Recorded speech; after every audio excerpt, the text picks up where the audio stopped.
एक आपकी किताब है पानी जल अमृत या विष। विष तो कभी हमने पानी को सोचा ही नहीं सर।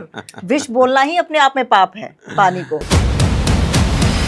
मैं हमेशा विद रेफरेंसेस बात करता हूँ खान पान को लेके संपूर्णता के साथ और वैज्ञानिकता के साथ अच्छी विवेचना के साथ कहीं पर कोई ज्ञान अगर है तो वो आयुर्वेद में है।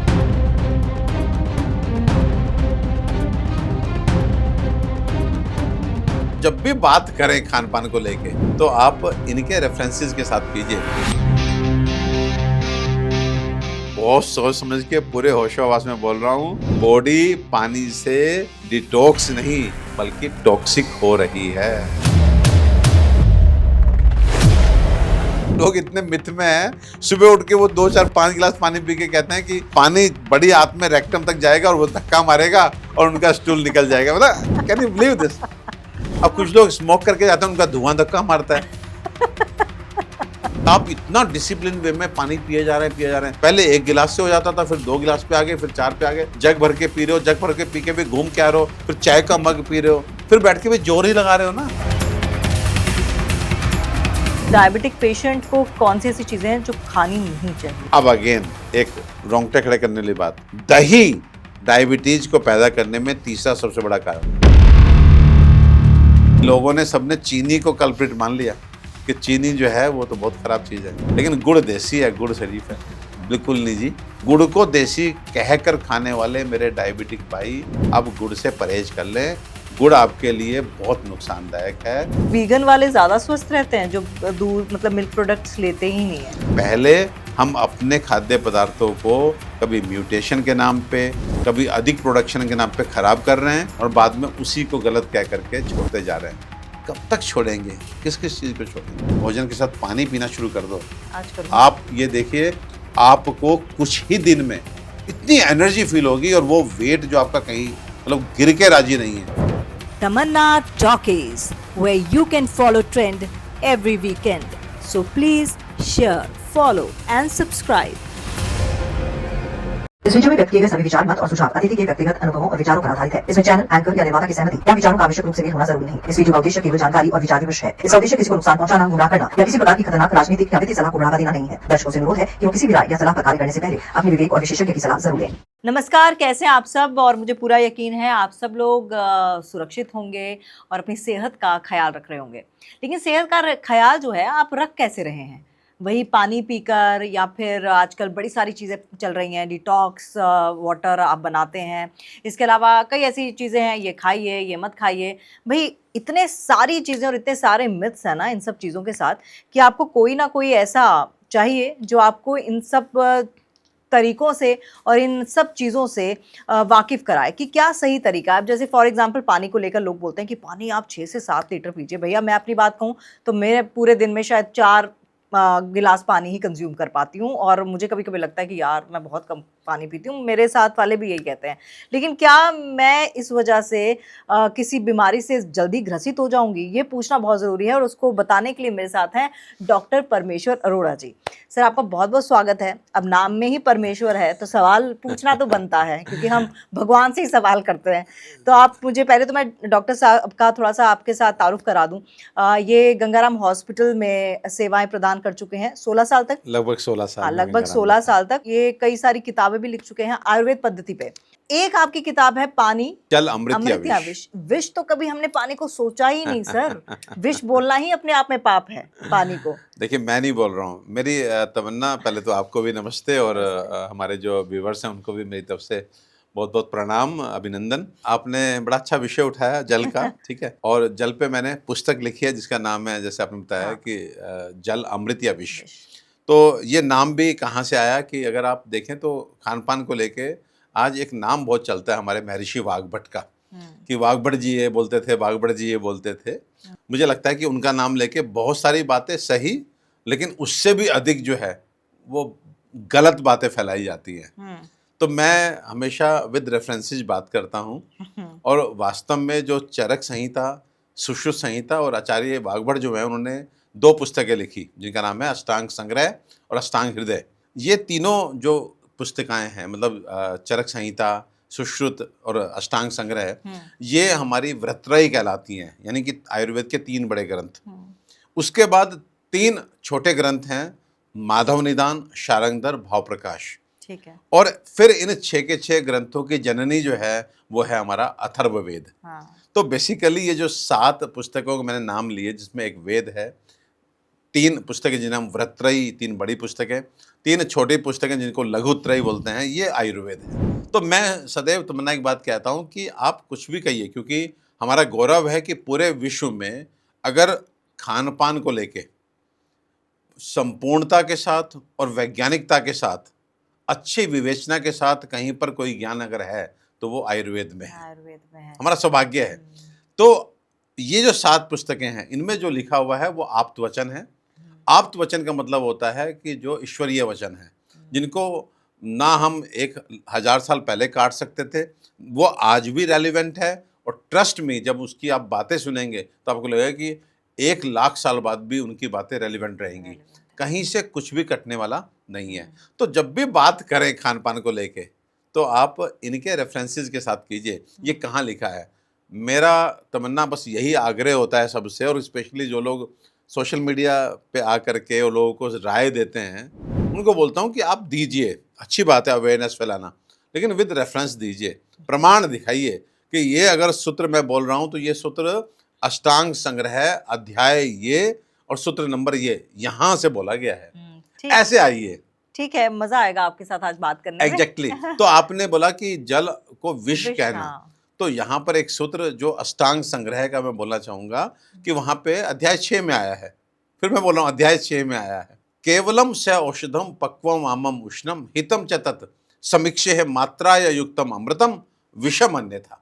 कहने का मतलब है कि जल को अकेले लिया जाए, केवलम स औषधम पाकम, औषधियों से सिद्ध करके लिया जाए, यानी कि जो हम काढ़ा बना के पीते हैं, कभी हम गर्म पानी में सौंफ डालते हैं, कभी हम अजवाइन से गर्म पानी तैयार करते हैं, मतलब औषधियों से सिद्ध करके पिया जाए।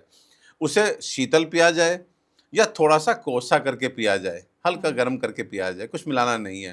केवलम स औषधम पक्वम, फिर उसके बाद शीतम, फिर आमम, ये जो तरीके हैं, ये अगर सही समय पे सही मात्रा में सही विधि से लिया गया तो अमृतम, जल अमृत है, विषम अन्यथा। नहीं तो ये शरीर को इतना नुकसान पहुंचाता है कि इसको विष तक की संज्ञा दी गई है। पानी किन किन परिस्थितियों में नुकसान पहुंचाता है, कैसे पीने में? क्योंकि हम तो सुनते हैं कि 6 से 7 गिलास पानी दो पियो तो आपकी आधी बीमारियां तो वैसे ही खत्म हो जाती हैं, और अब थोड़ा सा स्टोन भी होता है, तब भी कहते हैं आप ज्यादा से ज्यादा पानी इनटेक करो, वो स्टोन भी निकल जाएगा। देखिए, आपने कहा कि पानी अधिक पीने की बात है, तो फिर एक सूत्र आया है कि रीते शरद निरागाभ्याम पिबेत स्वस्थो अपि च अल्पशः। रीते मिस छोड़कर, शरद का मतलब ऑटम, ठीक है, और निदागाभ्याम मिस समर, ग्रीष्म ऋतु, इन 2 मतलब सीजन, मतलब 4 महीने छोड़ दीजिए। हमारे इंडिया में 6 सीजन होते हैं एक साल में, तो इन 2 ऋतु में व्यक्ति पर्याप्त मात्रा में पानी पी सकता है, गर्मियों में और शरद ऋतु में।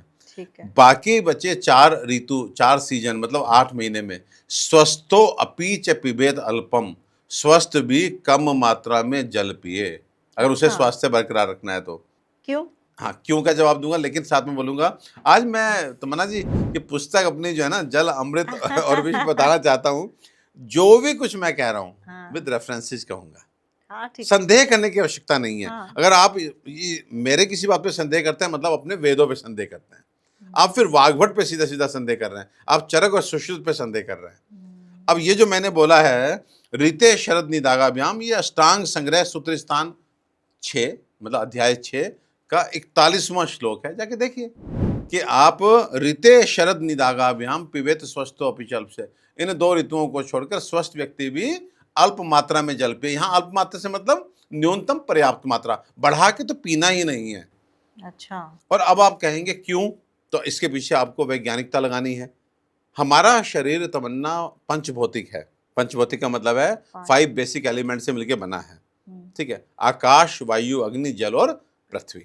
अब ये 5 तत्व से ही जीवन है, 5 तत्व हमारे लिए चाहिए, ठीक है, लेकिन एक तत्व जो सबसे महत्वपूर्ण है, हमारे आचार्य बोलते हैं, वो है अग्नि तत्व। मैं वापस से रिपीट कर रहा हूं, 5 तत्व हमारे लिए आवश्यक हैं। 5 तत्व का समायोजन से ही हमारा ये सृष्टि है, और पंच तत्व से ही ये शरीर है, मानव बना है। लेकिन इन पांचों में भी सबसे इंपॉर्टेंट अगर कोई है तो वो है अग्नि तत्व। महर्षि चरक, जो हम कह सकते हैं कि हम मास्टर ऑफ मेडिसिन बोलते हैं, फिजिशियंस में वो सबसे ऊपर हैं। तो उन्होंने एक सूत्र लिखा चरक संहिता में कि आयुर्वर्णम बलम स्वास्थ्यम उत्साहो उपचयो प्रभा ओजस तेजो अगण्य है और प्राणाश्च उक्ता देग्नि हेतु का। कहने का मतलब क्या है कि किसी भी व्यक्ति की आयु, उसका वर्ण, उसका बल, उसका काम करने का उत्साह, उसका उपचय में उसकी ग्रोथ, आयुर्वर्णम बलम स्वास्थ्यम उत्साहो उपचयो प्रभा, उसका कितना तेज रहता है, ओज, उसकी इम्यूनिटी कैसी रहती है, और शरीर के अंदर जो अग्नियां होती हैं, धात्वाग्नि, भूताग्नि, उन वो कैसी रहती हैं, उन सब का आधार क्या है, हमारे पेट की अग्नि यानी कि जठर अग्नि। तो आयुर्वर्णम बलम स्वास्थ्यम उत्साहो उपचयो प्रभा ओजस तेजो अगण्य और प्राणाश्च उक्ता, और यहाँ तक कि प्राण का भी अगर कोई आधार है तो वो क्या है, अग्नि है। और इसी के बाद क्या लिखते हैं, इसी के बाद देखिए एक बहुत व्यवहारिक सूत्र, वो बोलते हैं शांति अग्नियो मिर्यते, ये अग्नि ही है जिसके शांत होने पर आदमी मर जाता है। हम लोग क्या बोलते हैं तमन्ना सामान्य भाषा में, जब देखते हैं अरे तो ठंडा पड़ गया, मतलब गया, ये तो ठंडा पड़ गया भाई, शरीर ठंडा पड़ रहा होता है, डॉक्टर को पसीना आना शुरू हो जाता है। शांति अग्नियो मिर्यते, जैसी जैसी अग्नि शांत होगी आदमी मर जाता है। और युक्ते चिरंजीवत्ते नाम में, जब तक शरीर में गर्माहट है आप चिरकाल तक जीवित रहिए। और रोगी स्याद विकृते, और जब आप ये विकृत हो जाती है अग्नि तो आप रोगी बन जाते हैं। तो मूलम अग्निम तस्मिन् रुच्यते, इसलिए इस शरीर का यदि कोई मूल है तो वो कौन है, अग्नि है। और अब तो ना एक लाइन और लूंगा। तो इसलिए इसके बाद क्या कंक्लूजन निकला, ये कंक्लूजन निकला कि जिस व्यक्ति को स्वास्थ्य परिपूर्ण शतायु चाहिए, दीर्घायु चाहिए, स्वास्थ्य भी रहे और दीर्घायु भी मिले, तो उसको सदैव अपने अग्नि बल की रक्षा में लगा रहना चाहिए। अपनी अग्नि को कभी भी मंद नहीं पड़ना देना चाहिए। अब मैं आपसे पूछता हूं तो वरना इस यूनिवर्स में, इस सृष्टि में, इस ब्रह्मांड में अग्नि का सबसे प्रबल विरोधी कौन है, पानी। अब आप सोचिए कि अगर आपने गलत समय पे, गलत मात्रा में, गलत तरीके से जल का सेवन किया तो आप अपने शरीर की अग्नि को कहीं ना कहीं दूषित करेंगे। वो अग्नि को आप मंदाग्नि भी बना सकते हैं, वो अग्नि और रूप भी ले सकती है, लेकिन विकृत होकर आपको बीमार कर देगी। तो क्या सही तरीका है अब, क्योंकि आजकल तो इतनी सारी चीज़ें चली हैं कि आप सुबह उठते ही गुनगुना पानी पीजिए, उसके अंदर चिया सीड्स डाल दीजिए, और जैसे कि आपने कहा कि और भी तत्व, ठीक है, जो इलायची वगैरह वो सब तो डालते हैं लोग, लेकिन आजकल थोड़ा सा देखिए आपका इशारा है कि आज के टाइम पे लोग डिटॉक्स के नाम पे पानी हाँ, पी वो रहे हैं, नींबू भी ठीक डाल है। दिया। अब मैं आपको एक चीज बताऊंगा जिससे आपके भी और हमारे जो ये पॉडकास्ट देख रहे हैं उनके रोंगटे खड़े हो जाएंगे। इन जनरल आज आप जब बाहर लोग घूम रहे हैं, जो पढ़े लिखे लोग हैं, उनसे पूछते हैं कि साहब आप पानी अधिक क्यों पीते हैं, तो दे हैव सम रीजंस, जैसे कि भाई बॉडी को डिटॉक्स करने के लिए, कोई बोले कि पेट को सही रखने के लिए, डाइजेशन ठीक रहे मेरा, इसके लिए पानी पीते हैं। कुछ लोग इससे आगे बढ़ के बोलते हैं कि सुना है पानी अधिक पीने से आप डायबिटिक नहीं रहेंगे, ब्लड प्रेशर आपका ठीक हो जाएगा। अब जानते हैं सब उल्टा हो रहा है। पहले बात करते हैं डिटॉक्स की। तो मैं ये पूछता हूँ कि आप कौन से टॉक्सिन्स को निकालना चाहते हैं अपने शरीर से पानी के माध्यम से, तो जवाब ये आता है कि आज के टाइम पे खाने पीने की सारी चीज़ें जो कल्टीवेशन है उसमें सब नाइट्रोजनस चीज़ें मिल रही हैं, यूरिया है, सब कुछ है। वो चीज़ें खाने पीने की चीज़ों के साथ मिल करके वो जो नाइट्रोजनस केमिकल्स हैं हमारी बॉडी में पहुँच रहे हैं, हम पानी पी के उन्हें निकालना चाहते हैं, मतलब यूरिया को बॉडी से फ्लश आउट करना चाहते हैं। यही तमन्ना, यही है ना, ठीक है। तो अब मैं आपसे एक बात करता हूँ कि आप यूरिया की हाइपोथेटिकल प्रेजेंस, यानी कि जब मैं आपका ब्लड सैंपल भेजता हूँ तब आपका यूरिया बढ़ा हुआ नहीं आता, आप ऐसा मान के चल रहे हैं कि आजकल के जो खाने पीने की चीज़ें हैं उनके माध्यम से यूरिया हमारी बॉडी में पहुंच रहा है और वो उसको हम फ्लश आउट करना चाहते हैं। खाद है, ये सब है, प्रिजर्वेटिव्स है, सब ना। तो आपको जब हम ब्लड चेक करते हैं तब तो उसमें यूरिया नहीं आता। तो यूरिया की हाइपोथेटिकल प्रेजेंस को क्लियर करने के लिए तो you are drinking too much of water. लेकिन जब यूरिया आपके ब्लड में आ जाता है, अनफॉर्चुनेटली आपकी किडनी जब बीमार हो जाती है, आपका यूरिया क्रिएटिनिन बढ़ जाता है, तो उस समय सबसे पहला डायरेक्शन जो नेफ्रोलॉजिस्ट आपको देता है, किडनी का डॉक्टर स्पेशलिस्ट आपको देता है कि आप सारा लिक्विड इनटेक 1 लीटर से कम कर दीजिए, उसमें पानी भी जोड़ लीजिए, उसमें दूध भी जोड़ लीजिए, उसमें अपना चाय भी जोड़ लीजिए, सब चीज़ जोड़ लीजिए। अगर पानी आपके यूरिया को फ्लश आउट करने में सक्षम है तो उस समय जब पता लग गया कि ये यूरिया बढ़ा हुआ, तो आप 4 लीटर से 40 लीटर पीजिए ना, उसको फटाफट क्लियर कीजिए। तब आपने जो है पानी पीना कम कर दिया, आपके डॉक्टर ने भी कम करा दिया। तमन्ना, एक बात बताता हूँ, आपने कभी किसी नेफ्रोलॉजिस्ट से रूबरू होइए पॉडकास्ट के माध्यम से और उनसे ये कहिए कि डॉक्टर साहब हम कितना पानी पी सकते हैं, तो वो आपको बताएंगे कि पी लीजिए पानी। पहले हो सकता है कि वो कैजुअल हो जाए, लेकिन आप कहेंगे भाई इतने करोड़ों लोगों तक ये मैसेज जाना है, तो प्लीज़ बी प्रिसाइज, थोड़ा सा करेक्ट बताते हैं जिससे लोगों को पता लगे सही जानकारी। तो वो कंडीशन लगाएंगे कि till the moment your kidneys are normal you can drink X amount of water. आप पानी पी लीजिए, किडनी नॉर्मल होनी चाहिए। फिर आप जैसे बढ़िया व्यक्ति का क्वेश्चन होगा कि हमें कैसे पता लगे कि हमारी किडनी ठीक है, तो फिर आपको कहा जाएगा कि KFT करा लीजिए, किडनी फंक्शन टेस्ट करा लीजिए। उसमें यूरिया क्रेटिनाइन वगैरह अगर नॉर्मल आ रहा है तो मोटा मोटा मान के चलिए कि आपकी किडनी ठीक है। अब आपका तीसरा क्वेश्चन जो थोड़ा सा परेशान करने वाला है कि क्या जब मेरी किडनी खराब होनी शुरू होती है, प्राइमरीली स्टेज पे होती है, मतलब खराबी की, तो तब मैं अगर KFT कराऊं तो उसमें यूरिया क्रेटिनाइन बढ़ के आ जाएगा, तब मुझे पता लग जाएगा। तो वहाँ नेफ्रोलॉजिस्ट इरिटेट होना शुरू हो जाते हैं। वो कहते हैं कि अरे पानी बढ़ा के पीना क्यों है? क्योंकि इस सवाल का जवाब बहुत कड़वा है। आप जानते हैं क्या? आपकी ब्लड रिपोर्ट में यूरिया और क्रेटिनाइन पहली बार तब बढ़ करके आता है इन मेजॉरिटी ऑफ केसेस जब आपकी किडनी 70 से 80% डैमेज हो चुकी होती है। एंड ये डैमेज कैसा है? Irreversible damage. ये ज्यादा पानी के इंटेक से हुआ। बहुत ध्यान से सुनिए मेरी बात वापस से। तमन्ना, मैं बोल रहा हूं कि आपकी ब्लड रिपोर्ट में जो आप KFT कराते हैं, यूरिया और क्रेटिनाइन पहली बार अपने लेवल से बढ़ के तब आता है मेजॉरिटी ऑफ केसेज में, मेजॉरिटी का मतलब लगभग 70-80% केसेज में, जब आपकी किडनी इरिवर्सिबली 70-80% डैमेज हो चुकी होती है। इरिवर्सिबली मतलब ठीक ना हो पाए, and then you rush to the doctor, और फिर वो आपको सबसे पहले जो चीज बताता है वो होता है पानी कम करो। मेरा तो एक क्वेश्चन ये होता है, जो लोग पानी अधिक बता रहे हैं, कि आप जब आपको पता चल गया आपकी किडनी 80% डैमेज है तब पानी कम कर रहे हो, जब 60% डैमेज थी आपको पता नहीं था, जब 50% डैमेज थे आपको पता नहीं था, उस समय जो आप डिटॉक्स के नाम पे पानी पी रहे थे वो कमजोर किडनी को और तेजी से कमजोर और खराब कर रहा था कि किडनी को फायदा पहुंचा रहा था। गेटिंग वो पॉइंट? बिल्कुल। सो डिटॉक्स के नाम पे पानी पीना बंद कीजिए। जितना पानी न्यूनतम पर्याप्त मात्रा में मैं आगे बताऊंगा, उतना बहुत है जो डेली नाइट्रोजनस वेस्ट प्रोडक्ट हमारी बॉडी में बनते हैं एक्सक्रीटा के रूप में, उनको बॉडी से एक्सपेल आउट करने के लिए उतना न्यूनतम पर्याप्त मात्रा आपको पीनी है। लेकिन आप हाइपोथेटिकली सोच के कि यूरिया बॉडी में जा रहा है, खाने की चीज़ों में बहुत केमिकल मिल रहे हैं, उनको फ्लश आउट कर रहे हैं, तो उस कंसेप्ट से, उस मिसकंसेप्ट से बाहर आ जाइए, अपने को खराब मत कीजिए। मतलब पानी तभी पिए जब आपको प्यास लगे। अभी बात करेंगे, आप अभी तो कथा सुनिए, प्रसाद पे आ गए तमन्ना एकदम से आप। ठीक है। एंड एक चीज और बताना चाहता हूँ, एक और चीज बहुत इंपॉर्टेंट, हाँ। जिस पानी को आज के समय पे हम डिटॉक्स का माध्यम बनाना चाहते हैं, ठीक है, बेसिकली आज बॉडी में टॉक्सिन्स उसी पानी से पहुंच रहे हैं। अब आप पूछेंगे कैसे? कैसे? कैसे तो बहुत जरूरी है, तभी लोगों को समझ में आएगा। हैं? आप जैसे मर्जी किसी भी केमिकल डालिए, खाद डालिए, यूरिया डालिए, सब डालिए, लेकिन फॉर्चुनेटली आप इन जनरल चीज़ों को पकाते हैं। आपकी सब्जी है, आप बढ़िया से उसे पकाते हैं, आपकी दाल है उसे बढ़िया से उसे पकाते हैं, आपके चावल है, गेहूं है, सब में अग्निकर्म होके फिर वो डिलीशियस डिश तैयार होती है जो हमारी टेबल पे परोसी जाती है। ठीक है जी।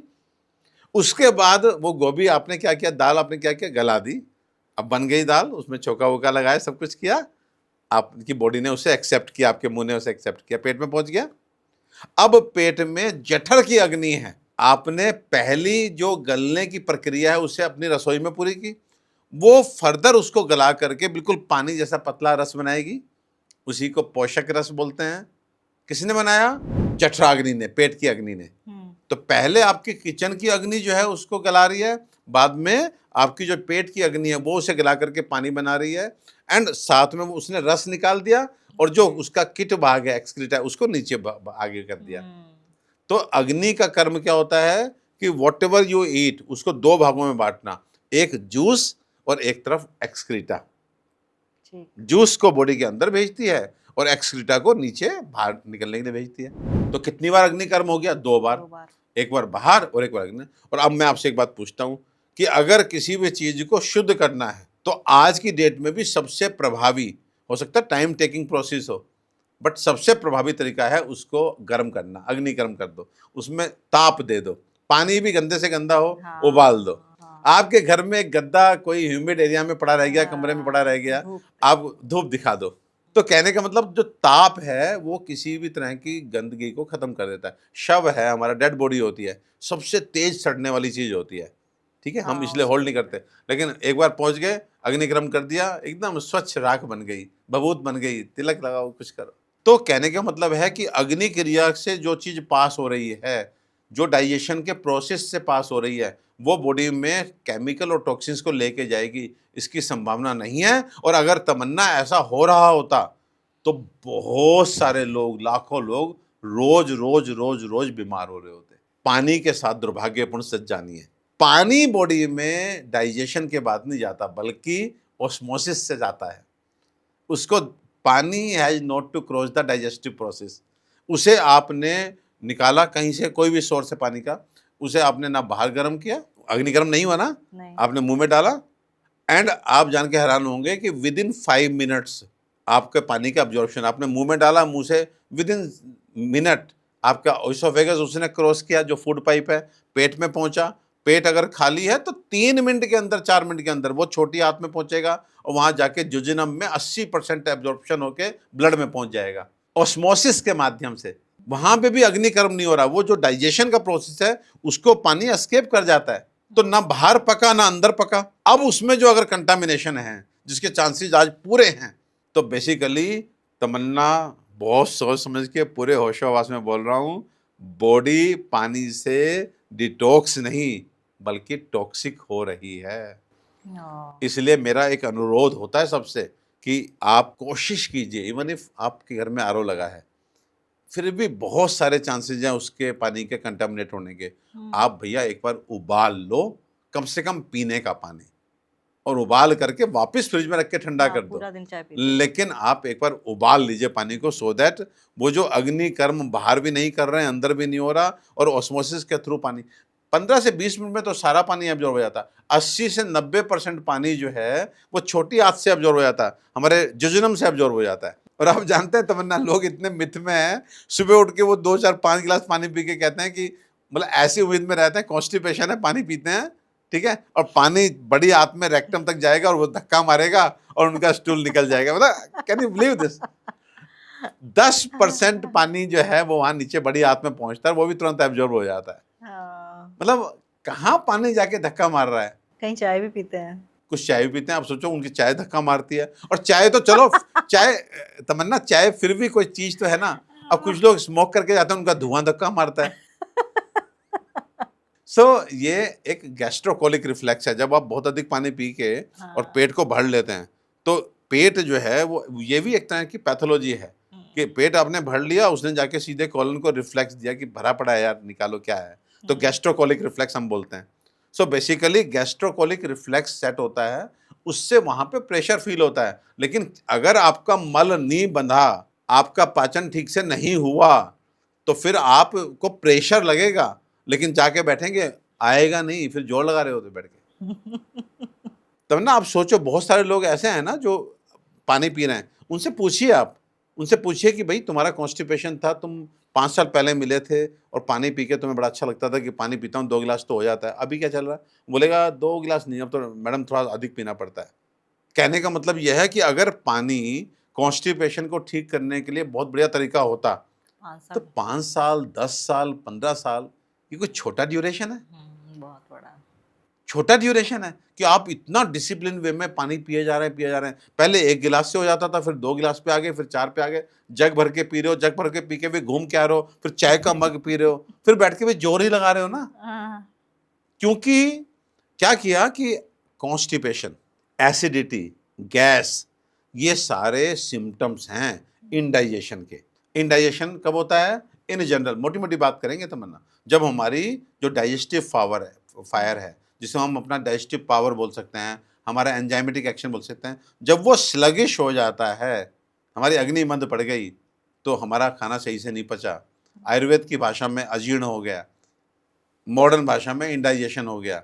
And as per your body constitution, आपका शरीर वात का है कि पित्त का है या कफ का है, तो अकॉर्डिंग टू दैट वो सिम्टम आपके कोई ना कोई सिम्टम तीनों आ सकते हैं। आपको गैस भी बन सकती है, आपको कॉन्स्टिपेशन, लेकिन कौन सा सिम्टम सबसे ऊपर होगा वो डिपेंड करेगा आपकी बेसिक कॉन्स्टिट्यूशन क्या है। और आपको सिम्टम हो गया, अब तमन्ना सोचो कि अगर आपको इंडाइजेशन हुआ और कोई सिम्टम गैस एसिडिटी का आ गया, और हुआ इंडाइजेशन क्यों? अग्नि की मंदता के कारण, तो आपको क्या करना चाहिए? अपने अग्नि बल को बढ़ाना चाहिए। आपकी जो अग्नि मंद पड़ी है उसको उठाइए, सो दैट डाइजेशन ठीक से हो, खाना सही से पचे, और आपको जो भी सिम्टम आ रहा है उससे आपको छुट्टी मिले। लेकिन आपने अग्नि बल को नहीं बढ़ाया। अब किसी मिथ के चलते, भ्रम के चलते, गलत रिएक्शन के चलते अग्नि के यूनिवर्सल ओपोनेंट पानी को बढ़ा दिया और अपनी अग्नि को और मंद करके साधारण सी बीमारी गैस एसिडिटी कब्जी को कभी ना ठीक होने वाली नासूर बना दिया। तो अगर हम पानी सुबह पीते हैं, कुछ लोग नींबू और शहद भी डालते हैं, तो ये सब चीजें सही हैं? आप पी सकते हैं, क्यों नहीं पी सकते? तांबे की लेकिन बोतल में मैं और- फिर कह रहा हूँ, सब चीज का अपनी इंपॉर्टेंस है। मैंने बोला ना, केवलम से औषधम पक्वम मामा उष्णम हितम च तत् समीक्ष है मात्राया युक्तम। अपने शरीर की स्थिति की समीक्षा कीजिए, फिर सही मात्रा में, सही समय पे, सही विधि से पिया गया जल अमृतम है। अरे जिस वाग्भट के सूत्र सुना करके मैं पानी के प्रति आपको सचेत कर रहा हूं, वही वाग्भट सारा कुछ बोलने से पहले बोलते हैं पानीयम प्राणिनाम प्राणः। ये पानी भैया आपका प्राण है। विश्वमेव चैतन्यमयम, पूरा सृष्टि ही जलमय है। अतो अत्यंत निषेधे अपि, अगर मैं मतलब कभी कभी किसी बात पे अत्यंत निषेध भी कर दूं पानी का, भी पानी अच्छा नहीं है ना, क्वचित वारी वार्यते, पानी को पूर्ण रूप से मत त्याग देना, नहीं तो मुख शोक होगा, आपका शरीर डिहाइड्रेट हो जाएगा, आप मृत्यु तक आपको हो जाएगी।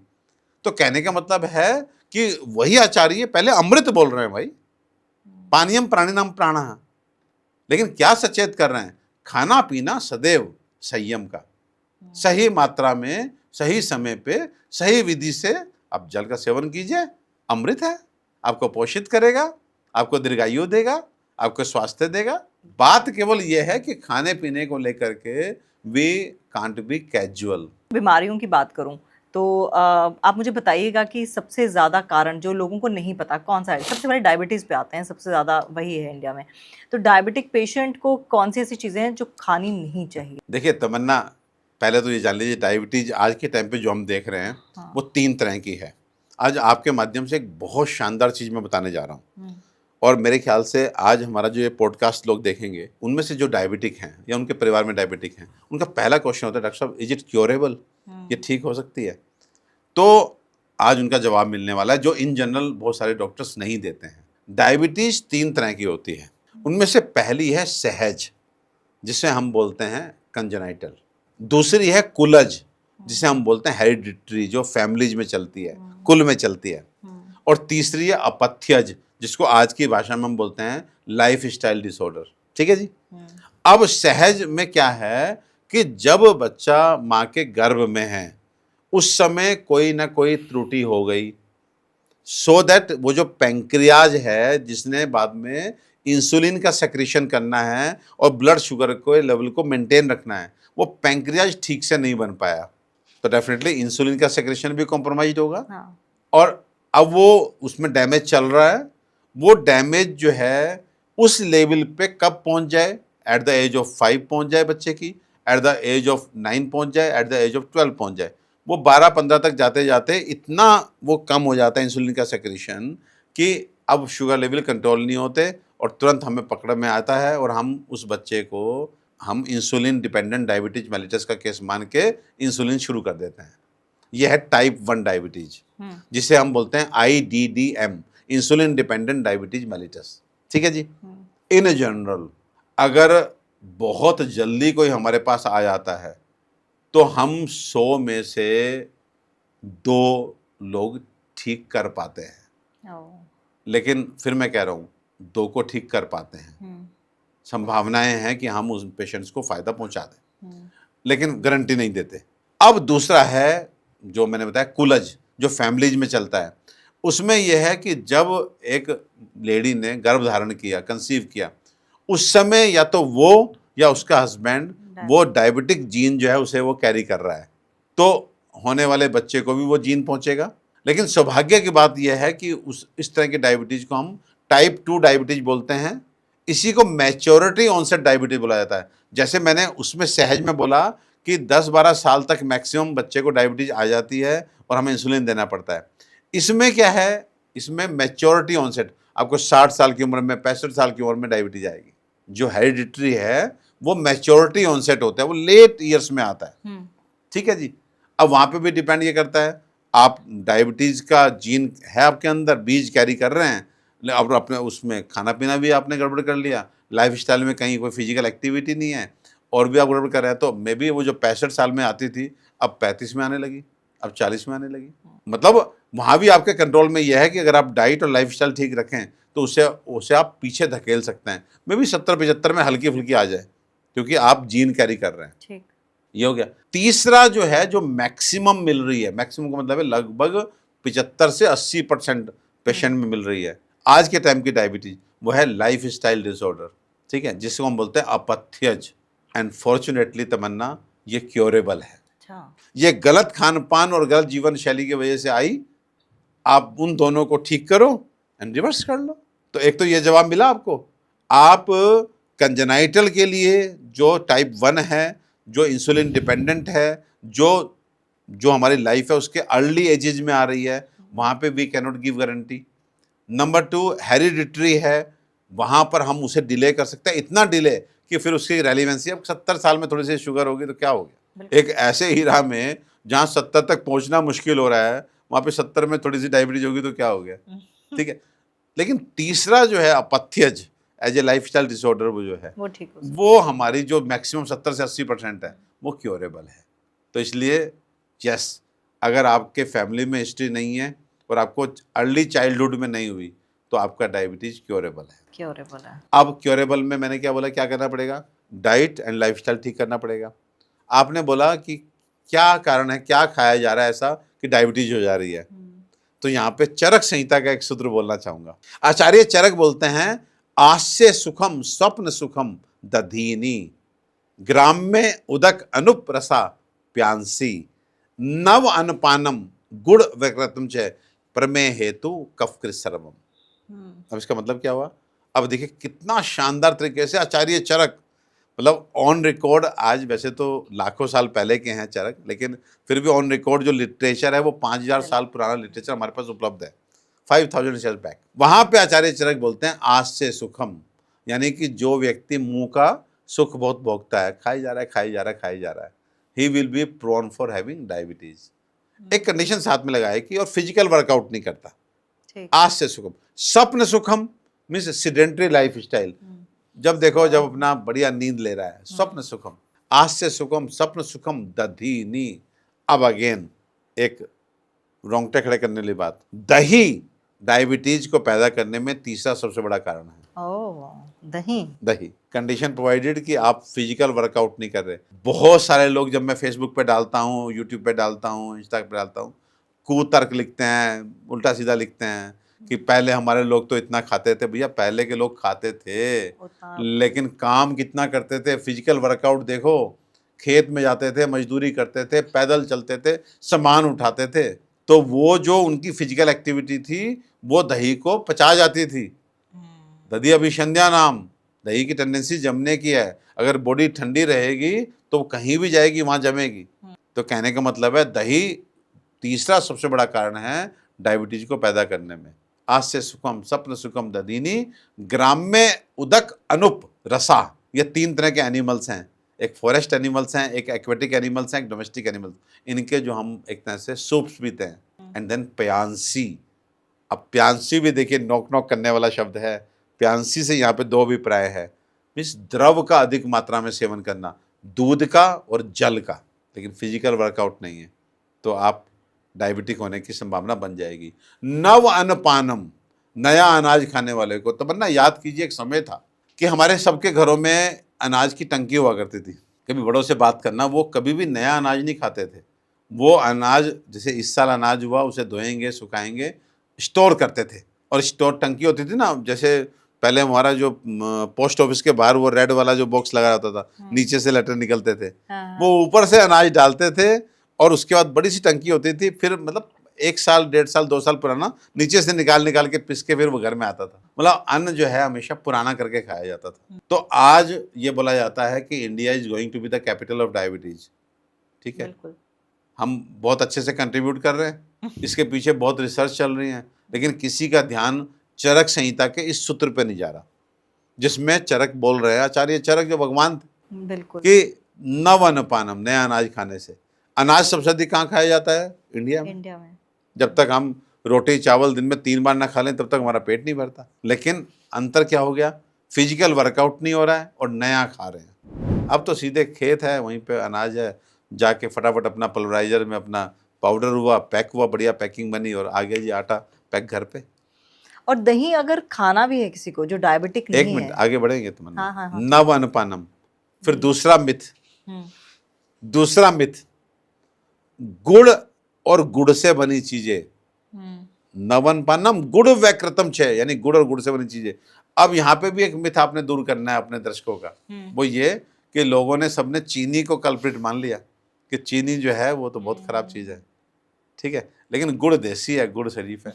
बिल्कुल नहीं जी, ये मतलब 5-4-10% अंतर हो सकता है, बाकी चीनी जो है ये समझो हमारी 120 साल पुरानी हमारी मेहमान है, बहन है। हैं, बहन है, मेहमान है। उससे पहले मैं तो बोलता हूँ इसको बिना मतलब इतना बुरा बुरा, चीनी देखो कितनी अच्छी होती है, कितने टाइम तक आप स्टोर कर सकते हो, तो वो रिफाइंड चीज है।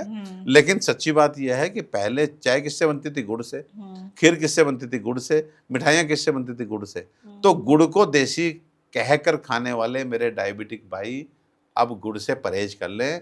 गुड़ आपके लिए बहुत नुकसानदायक है, तो डायबिटिक पेशेंट गुड़ नहीं खा सकते।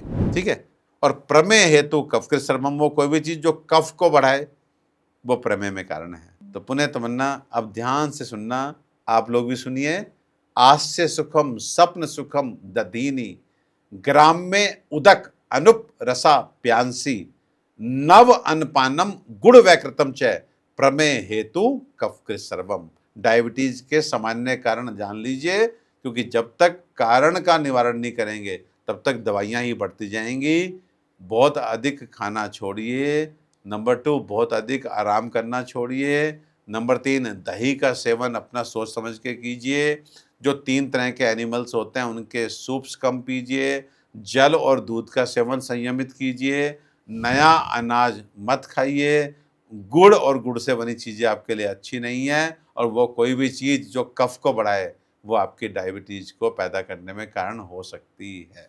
ठीक है, ये आपने गुड़ की बात की। हालांकि मैंने भी कहीं ये पढ़ा था कि गुड़ और चीनी सेम कैलोरीज होती हैं उसमें। हाँ। बस ये होता है कि हाँ, वही जो आपने बात की कि गुड़ में 10। ठीक है, वो कम केमिकल, देखिए प्रोसेसिंग हाँ, कम वही हुई है तो प्रोसेसिंग। इसलिए जितना हाँ, बस नेचुरल है उतना वही है। अदरवाइज वो कॉन्सेप्ट ये फालतू का है कि भैया चीनी नहीं खा रहा, मैं गुड़ खा रहा हूँ तो आप चीनी खा लो।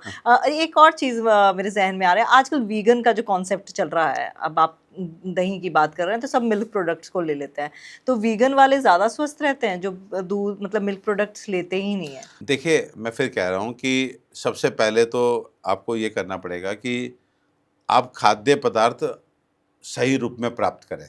मैंने छोटी सी कविता लिखी थी तमन्ना, वो बहुत रेलिवेंट है। आपने जो क्वेश्चन पूछा ना कि दूध और दूध की चीज़ लें कि ना लें, तो भारी पड़ा रुपया विष से दूषित हो गई गैया। भारी पड़ा रुपया विष से दूषित हो गई गैया, कहाँ गई वो मैया मेरी कान्हा वाली गैया। अमृत सा दूध जो था वो अब विष लगा कहलाने। अमृत सा दूध जो था वो अब विष लगा कहलाने। संपूर्ण आहार जो था वो अब रोग लगा फैलाने। तो देसी नस्ल की गैया को फिर वापिस अपनाना है। दूध दही और मक्खन के गौरव को पुनः फैलाना है। हम वसुदेव कुटुंबकम वाले शास्त्र पुनः उठाएंगे। हम सब मिल मंगल गाएंगे, पूरे विश्व को स्वस्थ बनाएंगे, पूरे विश्व को स्वस्थ बनाएंगे। सो कहने का मतलब यह है कि पहले हम अपने खाद्य पदार्थों को कभी म्यूटेशन के नाम पे, कभी अधिक प्रोडक्शन के नाम पे खराब कर रहे हैं, और अपने से खराब कर रहे हैं, और बाद में उसी को गलत कह करके छोड़ते जा रहे हैं।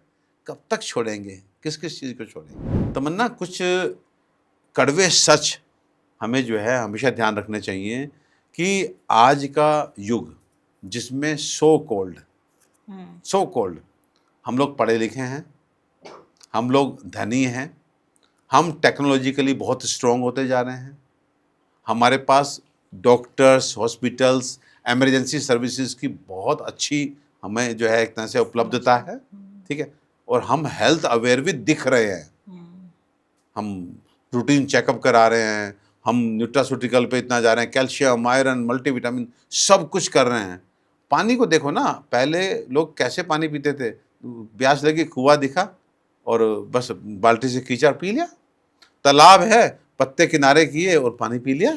और आज हम एक साफ सुथरे रेस्टोरेंट में बैठ करके भी मतलब we take hardly 1 second to से यस टू ए जो बंद बोतल ले आओ 50 रुपए की, तो क्या हुआ, हम हाइजीनिकली लेना चाहते हैं। लेकिन सच्ची बताओ, फिर से बोल रहा हूँ, धनी हैं, शिक्षित हैं, टेक्नोलॉजिकली स्ट्रांग हैं, इमरजेंसी सर्विसेज, डॉक्टर्स, हॉस्पिटल सब कुछ है, हेल्थ अवेयर भी हैं, लेकिन हेल्थ जा कहाँ रही है। आज मेडिसिन घरों में राशन के रूप में आने लगी हैं। जैसे पहले राशन की लिस्ट बनाती थी ना हमारे घर की कुशल गृहिणियाँ, अब वो मेडिसिन की लिस्ट भी बनाती है, मम्मी की मेडिसिन, पापा की मेडिसिन, भाई की मेडिसिन, बेटे की मेडिसिन, मेरी मेडिसिन। आज अगर हम क्वालिटी ऑफ हेल्थ की बात करें तो बिल्कुल नीचे पहुंच चुकी है, नो वन इज हेल्दी।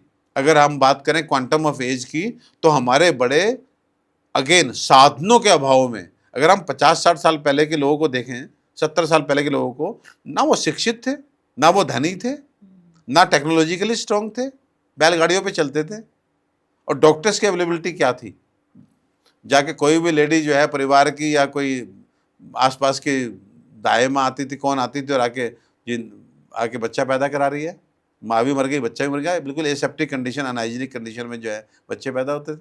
सो क्या था, डॉक्टर्स क्या इमरजेंसी थी, पेंडेमिक आते थे, पूरा का पूरा गांव खत्म हो गया, तो ना हमारे पास डॉक्टर्स थे, 3 गाँव में एक वैद्य जी हैं जी, वो कहाँ बैठे जी, पेड़ के नीचे या मंदिर में, मल्टी स्पेशलिटी हॉस्पिटल कहाँ थे, तो वो सब नहीं था। तो जो व्यक्ति प्राकृतिक विपदा में नहीं फंसा, कभी धन के अभाव में, कभी प्राकृतिक कुछ हो गया, तो वो 100 साल जीता था। और आज हमारे अपने परिवारों में, हम दादा की बात कीजिए, परदादा की बात कीजिए, सब 100 के ऊपर गए हैं। अब तो 40 साल उम्र, अब कहने का मतलब अब 70 साल तक पहुंचना, मतलब कहने को हमारे पास सब कुछ है, लेकिन 60-70 तक पहुंचना मुश्किल हो जा रहा है हमारे यूथ को, वो भी मेडिसिन के साथ। सो कहने का मतलब है कहीं ना कहीं सब कुछ अच्छा हो रहा है। मैं तो कहता हूँ कि आज जो हमारे पास जो शिक्षा है वो बहुत अच्छा है, धन भी है, बहुत अच्छी बात है, टेक्नोलॉजी है, बहुत अच्छी बात है, डॉक्टर्स, हॉस्पिटल, इमरजेंसी सर्विसेज है, बहुत अच्छी बात है, हम हेल्थ अवेयर है, ये भी बहुत अच्छी बात है। लेकिन हमारा खाना पीना और हमारा जीवन शैली भी वैदिक हो जाए, आई एम टेलिंग यू, हम 150 साल जिएंगे। 5 ऐसे कौन सी आप चीजें सजेस्ट करेंगे आयुर्वेद के हिसाब से जो हर किसी को अपनी लाइफस्टाइल में लानी चाहिए? देखिए, सबसे पहले तो भोजन, तमन्ना, भोजन में भी हमें सब लोग एक ही बात को रोते हैं कि क्वालिटी ठीक नहीं मिल पा रही, खाद्य पदार्थ ठीक नहीं आ रहे। तो तमन्ना, आपके माध्यम से मैं अपने इस पॉडकास्ट को देखने वालों को कहना चाहता हूँ कि आप अगर अपनी खाने की थाली ठीक करना चाहते हैं तो सबसे पहले तो आपको 5 पैरामीटर दिमाग में रखने हैं। उसमें नंबर 1 पे है क्वालिटी, लेकिन नंबर 2 पे है क्वांटिटी, कि आपको कितनी मात्रा में खाना खाना है। नंबर 3 पे है कॉम्बिनेशन, कौन सी 2 चीज़ें एक साथ खाई जा सकती हैं, कौन सी 2 चीज़ें एक साथ नहीं खाई जा सकती।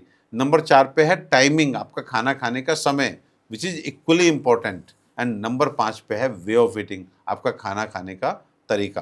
तमन्ना, हम सब अपने खाने की थाली को अच्छा करना चाहते हैं और हम सब लोग आज ऑर्गेनिक करके खाद्य पदार्थ सही कर रहे हैं। मैं आपसे पूछता हूँ, अगर बहुत बढ़िया आपने खाद्य पदार्थ प्राप्त कर लिया अपने ही फार्म में उगा करके, लेकिन उसे गलत समय पे और गलत मात्रा में और गलत तरीके से और गलत कॉम्बिनेशन में खाया, तो वो आपको पोषित करेगा कि नुकसान करेगा? नुकसान करेगा।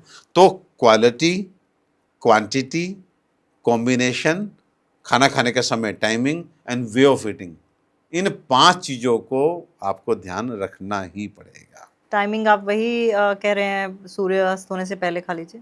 हाँ, देखिए, टाइमिंग में 2 चीज़ें, एक तो normal day to day life में हमारा खाना खाने का समय। हमारे तो एक कहावत है, जो 1 बार खाए वो योगी, जो 2 बार खाए वो भोगी, और जो 3 बार खाए वो रोगी। तो अब 3 बार तो हम खा रहे हैं, रोगी रहो, मैं तो कह रहा हूँ महारोगी तो मत बनो। मतलब खाना खा के हम अपने दोस्त के घर जाते हैं या किसी मित्र के साथ जाते हैं, वो भी खाना खा के गए हैं, लेकिन कुछ अच्छी चीज़ बनी होती है, ऑफर की जाती है, फिर हम खाने बैठ जाते हैं और कच्चा पक्का सब मिला देते हैं। ये सब बेसिक कंसेप्ट हैं, तो मतलब इसमें मतलब कहीं से भी ऐसा नहीं है कोई रॉकेट साइंस, ये बिल्कुल व्यवहारिक, जिसे बोलते हैं प्रैक्टिकल।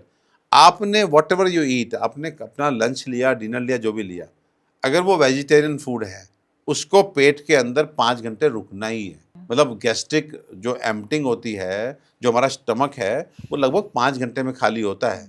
और स्टमक में क्या चल रहा होता है? स्टमक में उस खाने को गलाने की प्रक्रिया चल रही होती है। व्हेन यू ईट समथिंग, आपने खाया, जल्दी खा लिया, मुंह है, फूड पाइप है, पेट मीन्स स्टमक, जो हम रिजर्वायर है, फूड वहां जाके इकट्ठा होता है। अब वहां से वो फूड, एसिड है ना वहां पे, देखो क्या सिस्टम बना, पहले मुंह में क्या है, दांत हैं, चबाओ चबाओ चबाओ, जितना चबा सकते हो, वो हम नहीं चबा रहे। फिर तो गला है, उसके बाद फिर भगवान ने कहा कि यहाँ थोड़ा बहुत कम चबाया होगा, तो चलो मैं यहाँ एसिड डाल देता हूँ, एसिड से कोई भी चीज़ गल जाती है, तो चलो ये गला देते हैं। तो आपने उसे वहाँ पे गलाने के लिए 5 घंटे रोकना है, ठीक है।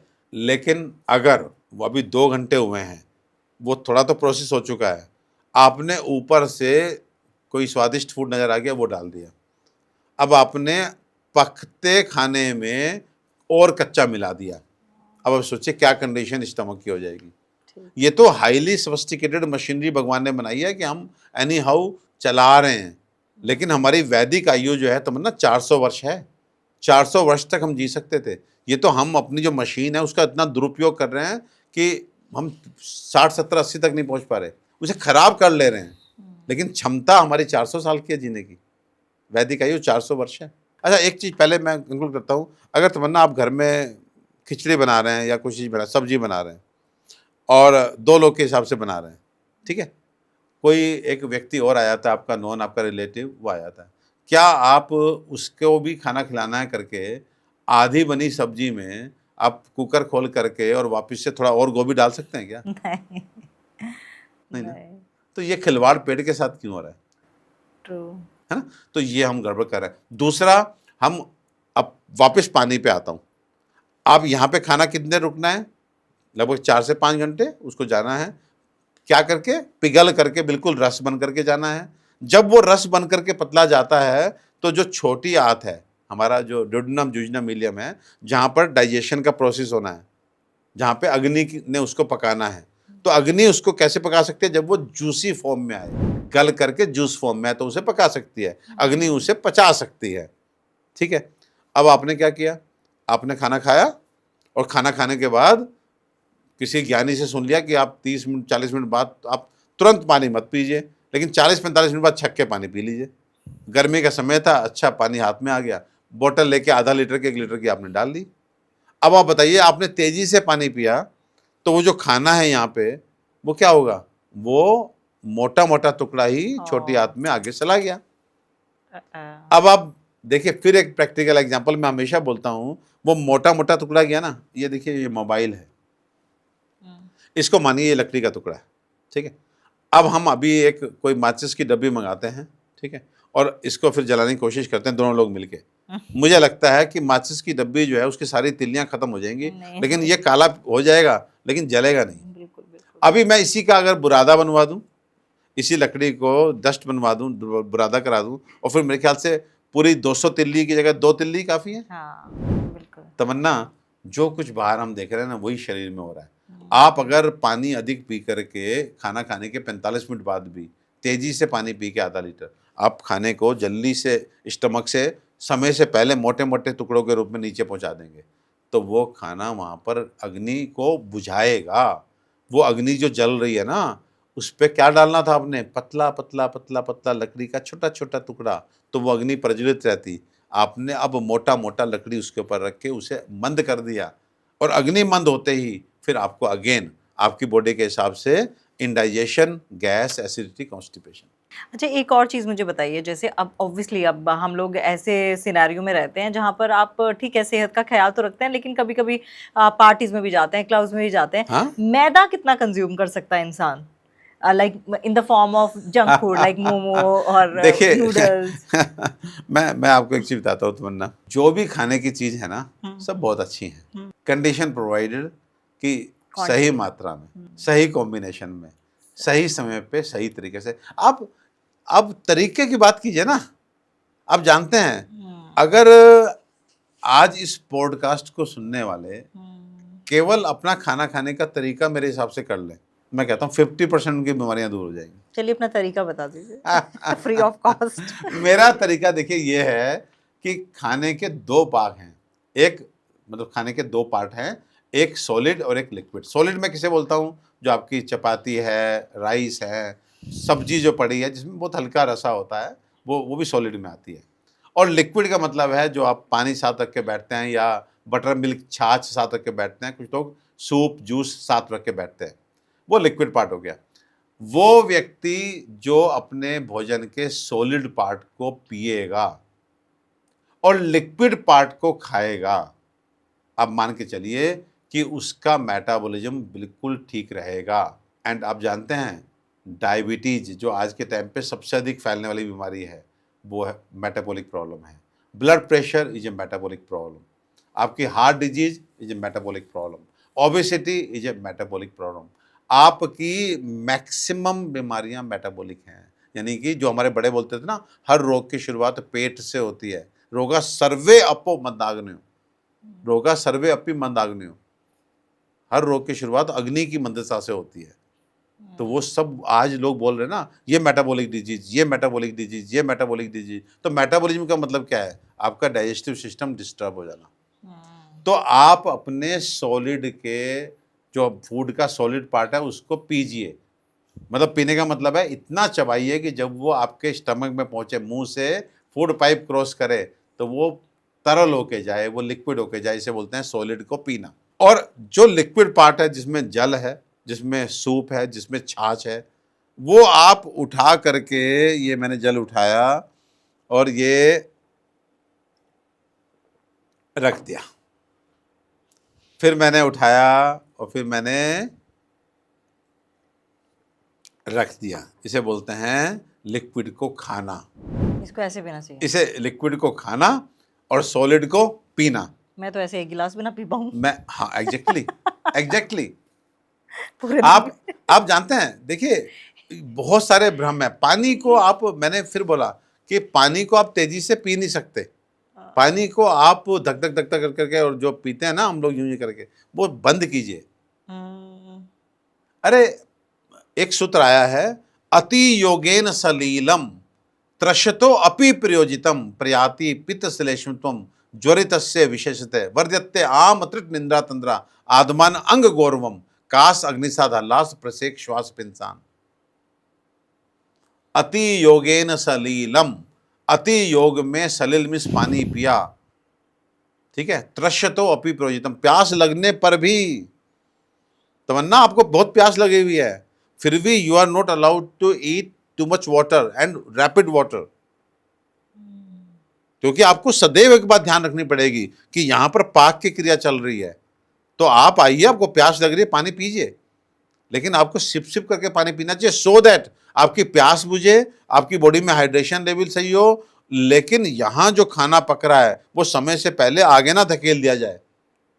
अब आप पानी पे बात कर रहे हैं, एक सवाल मैं भी, आप कह रहे हैं और उसके बाद ये भी कहा कि अति योगेन सलीलम त्रशतो अपि प्रयोजितम प्रयाति पित्त, क्यों? पित्त और कफ नाम के दोष जो प्रकोपित हो जाते हैं उससे। और कौन कौन सी बीमारियां करेंगे, कौन कौन सी बीमारी करते हैं? वो बोलते हैं कि ये अगर ऐसा हुआ कि आपने प्यास लगने पर भी अधिक मात्रा में या तेजी से पानी पिया, ठीक है जी, अति योगेन सलीलम त्रशतो अपि प्रयोजितम प्रयाति पित्त श्लेष्मत्वम ज्वरितस्य विशेषते वर्ध्यते आम त्रिट निंदा तंद्रा। सबसे पहले तो आपको आम मीन्स अजीर्ण हो जाएगा।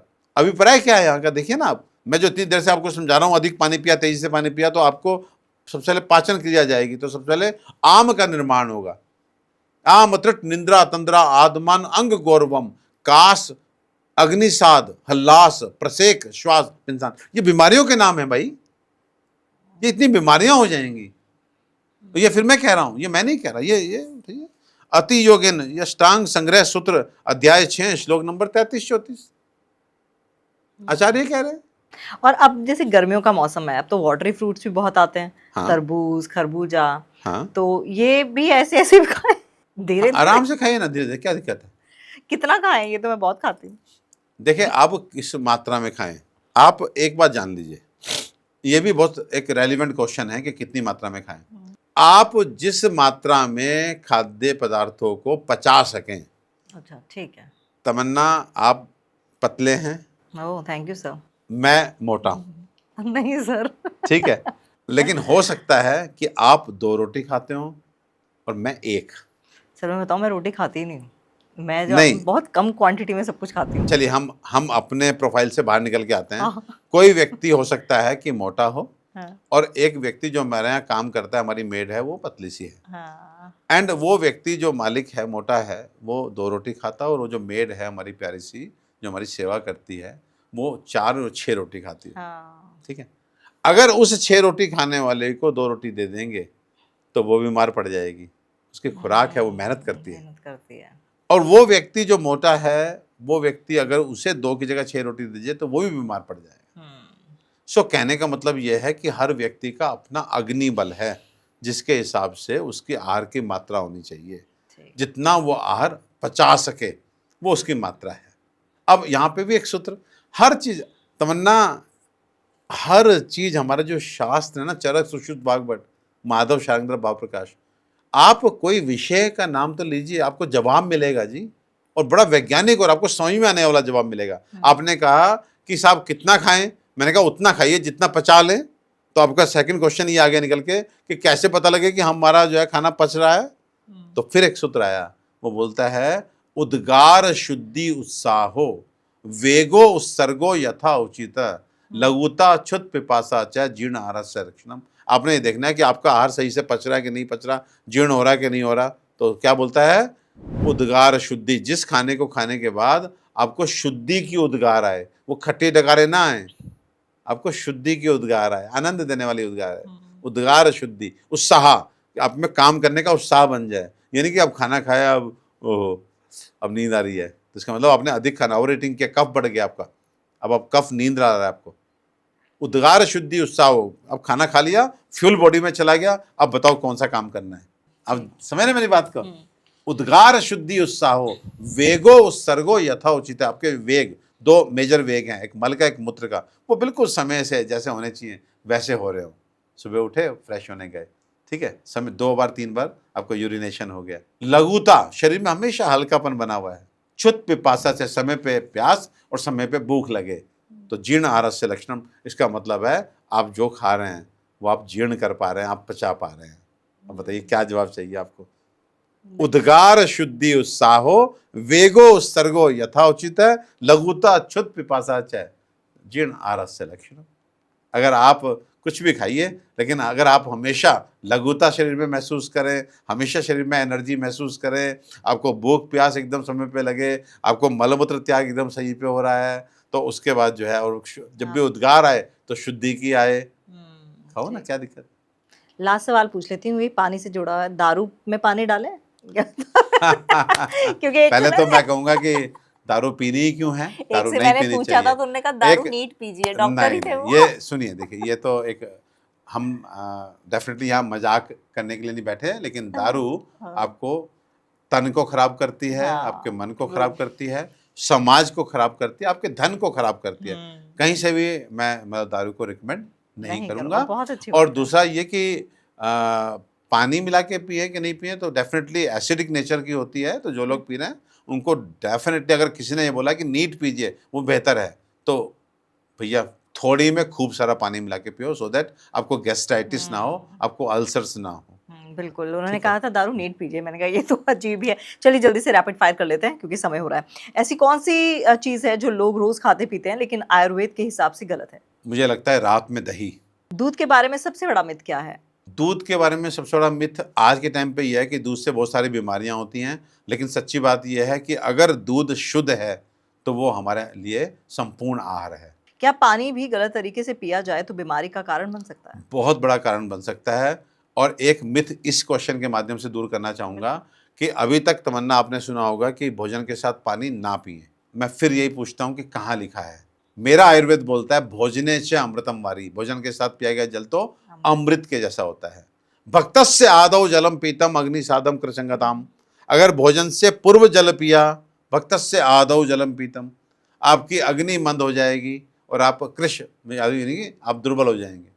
अंतः क्रोति स्थूलतम ऊर्ध्वम च आमाशयात कफम, अगर भोजन के अंत में आप जल पीते हैं तो आप कफ, एक तरह से कफ के रोग आपको होंगे आमाशय से ऊपर, और आप मोटे होते जाएंगे, स्थूल होते जाएंगे। और मध्य अंगताम साम्यम धातु नाम जरणम सुखम, अगर भोजन के मध्य में जल पीते हैं तो आपके अंग भी सम रहेंगे, आपके धातु भी सम रहेंगे। जरणम सुखम, पाचन की क्रिया मीन्स जरण की क्रिया भी सुखपूर्वक शुरू हो जाएगी। इसलिए भोजन के साथ जल पीना है।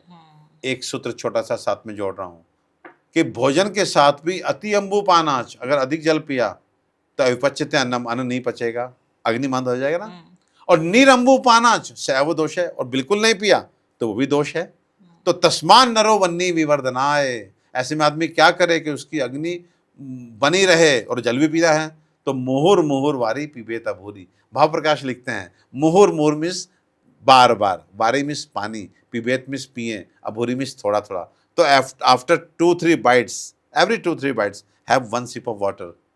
तमन्ना, आज बस भोजन के साथ पानी पीना शुरू कर दो, आज करूँ। आप ये देखिए आपको कुछ ही दिन में इतनी एनर्जी फील होगी, और वो वेट जो आपका कहीं मतलब गिर के राजी नहीं है वो अच्छा। आप कहते तो ना, आपको आपका इन जनरल ओबेसिटी के पेशेंट क्या कहते हैं, मेरा मेटाबॉलिज्म स्लगिश है। मेटाबॉलिज्म का मतलब क्या होता है, डाइजेस्टिव फायर, आपका डाइजेशन। अब डाइजेशन को अगर आप तेज करना चाहते हैं तो आपको अग्नि बल को बढ़ाना है कि जल को बढ़ाना है, आप बताइए। अगर किसी ने अपने मेटाबॉलिज्म को एनहांस करना है तो उसके लिए अग्नि बल बढ़ाना पड़ेगा शरीर का कि जल बल बढ़ाना पड़ेगा, अग्नि बल। और हम क्या कर रहे हैं, जल बढ़ा के मोटापा खत्म करने की कोशिश कर रहे हैं। और हम पता क्या कर रहे हैं, भक्तस्य आदौ, लोग डाइटिशियन बैठ के बोल रहे हैं खाने से पहले खूब पानी पी लो। तो भक्तस्य आदौ जलम पीतम अग्नि साधम कृसंगताम, अगर आपने भोजन से पहले जल पिया तो आपने अपनी फायर को बुझा दिया, और उसके बाद खाना खा रहे हैं वो पचेगा नहीं, आप दुर्बल होते चले जाएंगे, आपको भूख ही नहीं लगेगी, क्योंकि आपने अग्नि कोई, आपकी अग्नि जितनी अच्छी होती है उतना अच्छा भूख लगता है। आपने पानी पी के अपनी भूख मार ली। तो कहने का मतलब है कि आप शास्त्रों के अलग जा करके अगर कोई भी चीज़ प्राप्त कर रहे हैं तो डेफिनेटली वो कहीं ना कहीं आपको तंग करेगी। तमन्ना, भोजन के साथ पानी पीना है। ठीक है, चलिए बहुत मजा आया आपसे। भोजने चाहे अमृतम वारी। और एक चीज और बहुत इम्पोर्टेंट है, क्योंकि पानी पे आपने शुरुआत की थी, तो मुझे लग रहा है कि विराम भी पानी पे ही होना चाहिए। बिल्कुल बिल्कुल। ठीक है, अब मैं बताता हूं कि एक व्यक्ति कितना पानी दिन भर में पिए। बताइए। ठीक है, ये मात्रा हमें कभी भी फिक्स नहीं करनी चाहिए। ये डिपेंड करती है कि आपका बेसिक कॉन्स्टिट्यूशन क्या है, नंबर 1। नंबर 2, कौन सा सीजन चल रहा है। नंबर 3, उस पर्टिकुलर दिन की आपकी फिजिकल एक्टिविटी कितनी है। अगर हमने फिक्स कर लिया 8 गिलास रोज पीने हैं, और आप आज अपने घर में बच्चों के साथ एयर कंडीशन रूम में बैठे हैं, सारा दिन बाहर नहीं गए, तो वाई 8 ग्लासेज। अगर आप बाहर खेल रहे हैं, इवन सर्दियों में धूप में, हो सकता है कि सुबह आपने 8 बजे खेलना शुरू किया, 11 बजे तक ही 8 गिलास पी लें आप, आपकी रिक्वायरमेंट है। तो उसके बाद क्या डिहाइड्रेट होकर मर जाएंगे। तो फिक्स नहीं कर सकते, वो डिपेंड करता है कि आपकी नेचर क्या है। आप भी घूमने गए, आपकी नेचर कफ की है, एक व्यक्ति आपके साथ जो गया उसकी पित्त की है, 2 किलोमीटर बाद वो अपनी बोतल निकाल के थोड़ा पानी पिएगा, आपकी आवश्यकता नहीं, क्योंकि आपका कफ का नेचर है। तो इसलिए फिक्स नहीं कर सकते। नंबर 2, पानी पीने के 2 समय, एक असेंशियल जिस समय हर व्यक्ति को पानी पीना चाहिए इवन इफ प्यास ना हो, और दूसरा समय प्यास लगने पर। तो जो असेंशियल समय है वो 3 हैं। नंबर 1, सुबह उठ करके हर व्यक्ति को 1 गिलास पानी पीने की कोशिश करनी चाहिए। तमन्ना, जिद नहीं। अगर सुबह उठ के 1 गिलास आप पानी पीते हैं तो हमारा शास्त्र बोलता है रोग जरा परिमुक्तो जीवेद वत्सर शतम से अगरम। अगर कोई व्यक्ति सुबह उठ के पानी पीता है 1 गिलास तो रोग जरा परिमुक्तो, रोगों से दूर रहता है, बुढ़ापे से दूर रहता है। ठीक है, परिमुक्तो जीवेद वत्सर शतम से अगरम, और 100 वर्ष से अधिक भी जी सकता है। तो सुबह उठ के 1 गिलास पानी पीने का प्रयास सबको करना चाहिए। नंबर 2, एसेंशियल समय, प्यास होना हो, भोजने च अमृतम वारी, भोजन के साथ लगभग 150 ml पानी सिप करके आफ्टर एवरी 2-3 बाइट्स देना चाहिए। तीसरा समय भोजन के बाद, वो बोलता है कि अगर आपने भोजन किया 1 बजे तो 3 बजे 5 बजे कम से कम 2 बार आम विष्टब्द्यो कोशनम निष्पिपासो अपि पिबेत। देखिए ये शास्त्र बोल रहा है निष्पिपासो, प्यास ना हो तब भी पीजिए। किस लिए? यावत्ते क्लेदयन्ते अन्नम, जिससे आपका अन्न गीला होकर पकता रहे। यावत्ते क्लेदयन्ते अन्नम अति क्लेदो अग्निनाशने, वहां पे भी सचेत किया कि अधिक क्लेदक किया, अगर अधिक पानी डाल दिया तो अग्नि का नाश हो जाएगा। तो अगर 1 बजे आपने लंच किया तो 3 बजे 5 बजे मोबाइल में अलार्म लगाइए, और प्यास ना हो तब भी आधा गिलास पानी सिप सिप करके पीजिए। ये 3 समय असेंशियल हैं। उसके बाद जब भी प्यास लगे, इवन इफ आपने खाना 10 मिनट पहले खाया है तो आप पानी जरूर पीजिए। लेकिन कैसे पीना है? उठा करके सिप सिप करके, यानी कि पानी उठाएं और पानी को खाएं। आपकी बॉडी में पानी सही मात्रा में, प्रचुर मात्रा में पहुंच रहा है कि नहीं पहुंच रहा है, इसको हम पानी कितना पिया उससे निर्धारित नहीं करते, बल्कि आपके यूरिन आउटपुट से निर्धारित करते हैं। वो व्यक्ति जो 24 घंटे में लगभग 750 ml यूरिन पास कर रहा है, 3 बार खुल के पेशाब जा रहा है, तो इसका मतलब है उसकी बॉडी में हाइड्रेशन लेवल एकदम ठीक है। और डेली प्रोड्यूस होने वाले जो नाइट्रोजनस वेस्ट प्रोडक्ट हैं, उनको निकालने के लिए जितनी मात्रा में जल चाहिए, वो जल पर्याप्त मात्रा में शरीर में पहुंच रहा है। चलिए, बहुत अच्छा लगा आपसे बात करके, और मुझे लगता है कि मेरे दर्शकों को भी संपूर्ण ज्ञान मिल गया होगा कि कैसे आपको खाना है।